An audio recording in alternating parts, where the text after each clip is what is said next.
La véritable intrigue de ce nouveau chapitre de la carrière de John Cena réside non seulement dans sa capacité à conserver son emprise sur le championnat WWE, mais aussi dans l'évolution de son personnage. Et certains fans sont en train de voir quelque chose d'imprécis. John Cena a toujours symbolisé la discipline, l'honneur, la loyauté et le respect. Cependant, à présent, cette même détermination et ambition sont canalisées vers quelque chose de plus austère, planifié et bien plus périlleux. Et honnêtement, ça fait bizarre lorsqu'un personnage comme Cena, souvent lié à la lumière, se retrouve entièrement plongé dans l'obscurité. Cela engendre un déséquilibre. En vrai, on regarde pas seulement les matchs de John Cena, on regarde un homme qui a déchiré chaque once de son propre soi en temps réel. Et bien que dans l'idée tout ça a été intéressant, c'est pas parfait. Et on le voit très bien car tout ça a divisé les fans. Ce qui est sûr, c'est que John Cena a confirmé son statut en remportant son 17e titre mondial à WrestleMania 41. Et forcément, la manière n'y était pas. John Cena est un heel et avec l'aide de Travis Scott, il a réussi à faire ça. Et d'ailleurs, pour certains, ce résultat n'était même pas un choc. Cependant, les amis, à présent, une question plus vaste se pose. Comment exactement John Cena va-t-il compromettre le catch maintenant qu'il est en train de diriger la compagnie? J'aimerais déjà revenir sur un point. Il n'y a pas encore de détails sur sa connexion avec The Rock. Et déjà que celui-ci n'était même pas présent à WrestleMania,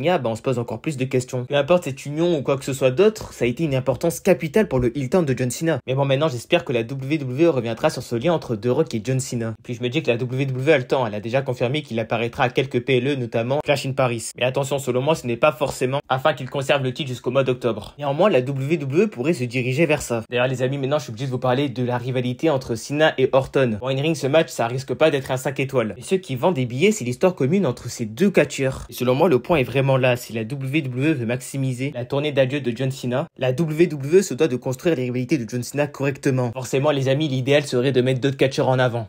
En fait, j'ai l'impression qu'avec ce nouveau personnage de John Cena, la WWE veut impacter. Elle veut marquer cette tournée d'adieu. Forcément, une personne qui a représenté l'entreprise comme John Cena l'a fait pendant plus d'une décennie, sans sourire ni geste sentimental. John Cena n'est plus un homme qui glorifie le passé, c'est un homme qui déclare la guerre. Et après WrestleMania, c'est le vrai business qui commence, la version de Cena qui nous arrive en cours. Beaucoup plus froid, beaucoup plus vicieux. Les amis, on sait ce que veut John Cena. John Cena veut ruiner le catch. Il est devenu évident que John Cena n'a plus d'intérêt pour les fans. Lors du Raw après WrestleMania, la manière dont il a regardé le public n'était pas le regard d'un homme, d'un John Cena qui était en train de célébrer, non. Le regard d'un catcheur qui veut tout simplement ruiner le catch, qui en veut toujours plus, qui a plus soif de pouvoir. Et le record qui est son 17e titre mondial n'est pas simplement battu. Il est maintenant situé dans un cadre beaucoup plus complexe. Et c'est pourquoi il est essentiel pour la WWE que les matchs de John Cena possèdent une importance dans le récit. Et c'est pourquoi, selon moi, lors du main event à WrestleMania 41, The Rock aurait dû être là. Avant la fin de cette tournée d'adieu pour John Cena, la WWE veut trouver qui va pouvoir faire flanchir John Cena.